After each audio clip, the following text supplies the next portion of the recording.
In this lesson, we're going to be talking about assessing and understanding marketplace sophistication.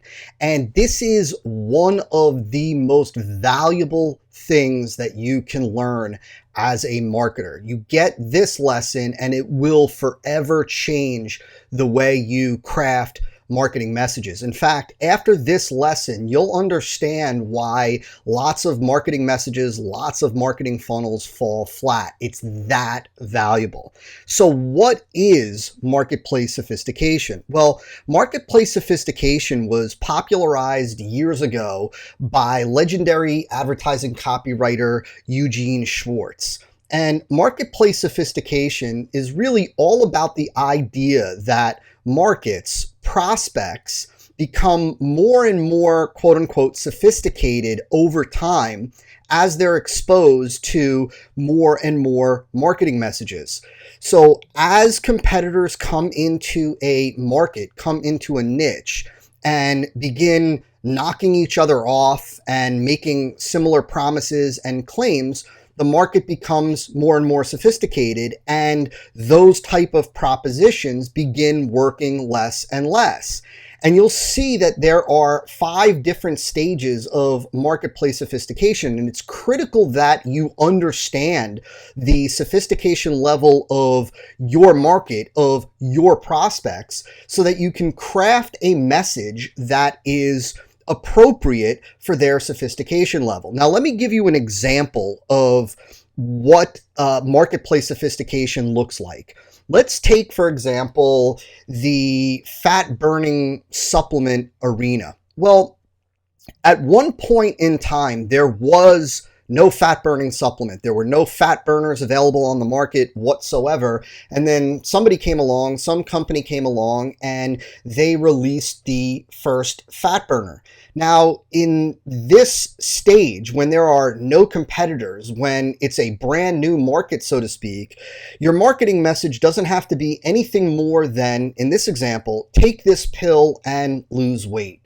But what happened in that market, like what happens in every other market, is that over time, more and more competitors came into this arena and began offering their own fat-burning supplements, making similar claims. And so when that happened, the market, the prospects for fat-burning supplements became more sophisticated, and this general take this pill and lose weight appeal began working less and less. Now, let me step back for 1 second and say this.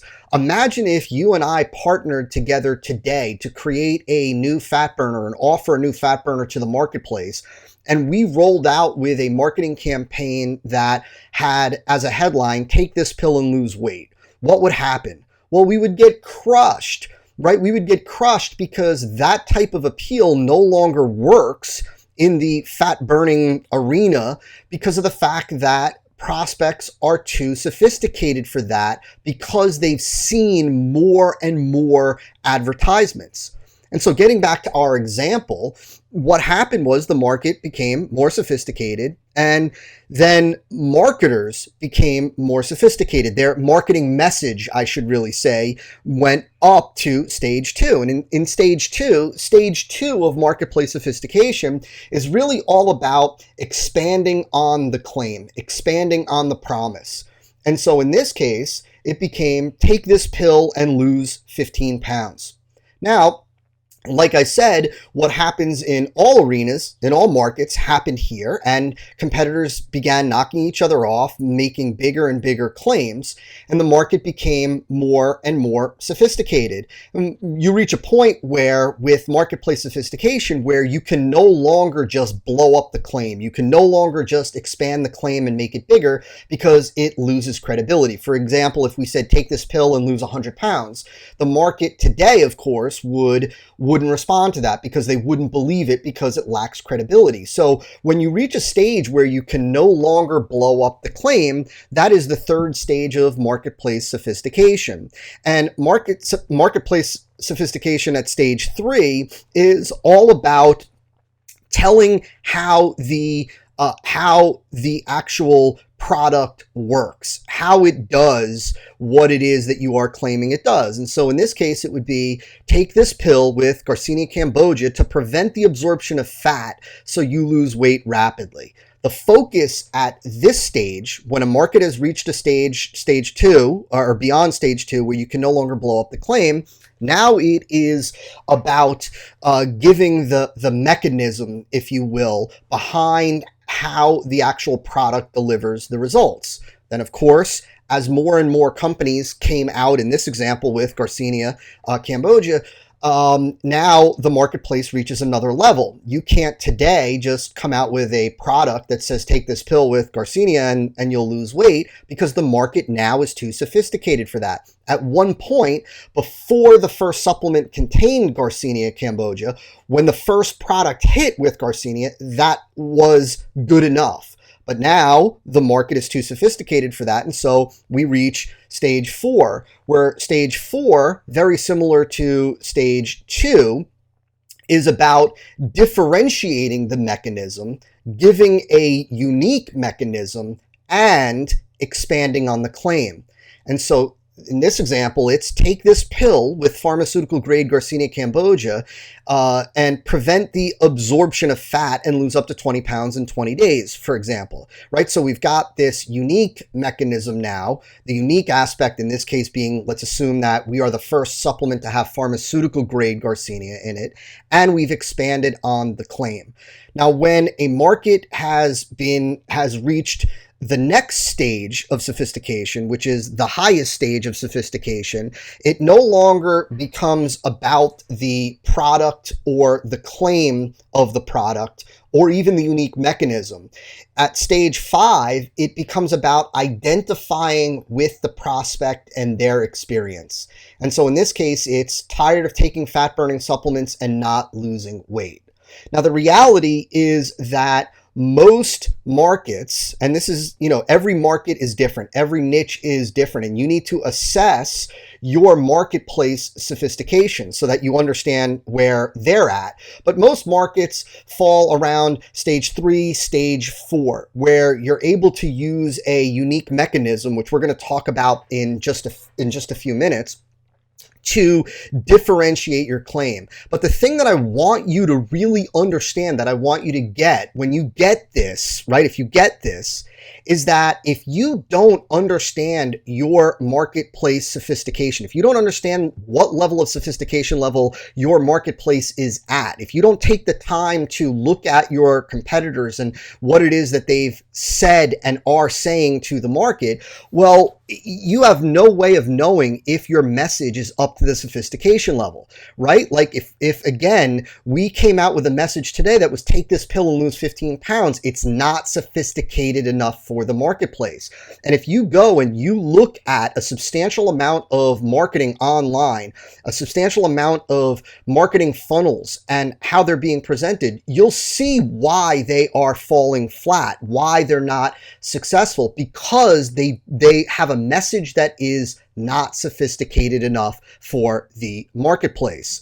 Now, I want to talk a little bit about the unique mechanism, right? And uncovering what the unique mechanism is. Now, let me quickly tell you that the unique mechanism is the unique aspect of your product or service that delivers the end result. It's the unique component, the unique piece, the unique feature, the unique aspect of your product or service that actually delivers the result to prospects that you are promising. So if we came out with the first supplement, the first fat-burning supplement that had Garcinia in it, the addition of Garcinia would be the unique mechanism. Now, the unique mechanism, you can see it at play in tons of infomercials. Anytime you hear in an infomercial where they say the secret is in X, That X is the unique mechanism. So for example, with let's say when they are selling knives, for example, in an infomercial, and they say the secret is in the German steel, or the reason why this knife doesn't dull, or that it can cut through a can and cut through cement, whatever, is in the German steel. It's the German steel that is the unique mechanism, that is the unique component of that product that delivers the end result. And it's the addition of a unique mechanism that not only differentiates your marketing message, but it gives it credibility, it gives it believability, it gives prospects hope that yes, maybe this is true, maybe this will finally work for me, right? The unique mechanism. And so to find your unique mechanism, ask yourself, what is the unique component of your product or service that is actually delivering the end result? Now, in some cases, you will not have a unique component. Maybe there is just nothing unique about your product. Now, if that's the case, then we have to have a totally different conversation. But oftentimes you will find that there is nothing unique about the product. Maybe, for example, you have let's say a pizzeria, and you're offering pizza to the marketplace, and there's 6 other pizzerias within a 10-mile radius. Well, the other method for uncovering your unique mechanism is to ask yourself, what common component of your product or service is not being talked about by competitors in their marketing that you could then feature, and therefore it becomes your unique mechanism, right? And so let me give you an example from many years ago from an advertising legend named Claude Hopkins. Now, the story goes that Claude Hopkins was called in to work with Schlitz Beer, and Schlitz Beer at the time had very little, if any, market share in the beer universe, and they brought in Claude Hopkins to help. And so they took Claude Hopkins on a tour of their factory, and while he was being taken around the factory, he saw something going on in terms of cleaning and filtering and sterilizing. And he said to the guy showing him around, he said, "Hey, well, what's going on over there?" And they said, "Oh, that's our sterilization process. Every bottle or every whatever it is, all of our beer is sterilized for, purity." And Claude Hopkins said, "Well, why aren't you sharing that with the marketplace? Why aren't you talking about the purity, the cleaning process in your marketing?" And the guy said, "Well, because every beer manufacturer does this." And Claude Hopkins said, "But nobody is talking about it." And so Claude crafted a marketing campaign built around this idea of purity, and Schlitz Beer leaped up to the top of leaped up to the top of the pack in terms of market share very quickly, simply because they identified a common element, a common component of their product that nobody else was talking about, and they used that as their unique mechanism. In this case, it's the unique mechanism because it's, why is Schlitz Beer better? Because of the purity, because of what we do, because of the sterilization process, right? And so that became their unique mechanism to deliver a better quality beer to the marketplace. Unfortunately, later on, Schlitz Beer moved away from that positioning and moved away from having a unique mechanism and away from what Claude Hopkins did. And of course, today they've got very little market share, if any.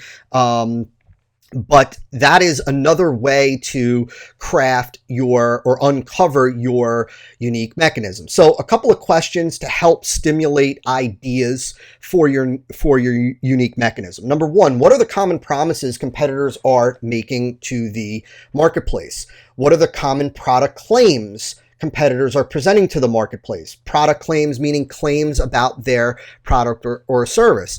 And what are your top competitors using, if any, as their unique mechanism? See, these 3 questions will help give you an idea of what it is that you can present as it relates to your product or service as the unique mechanism in your marketing. And so there you have it. That is assessing marketplace sophistication.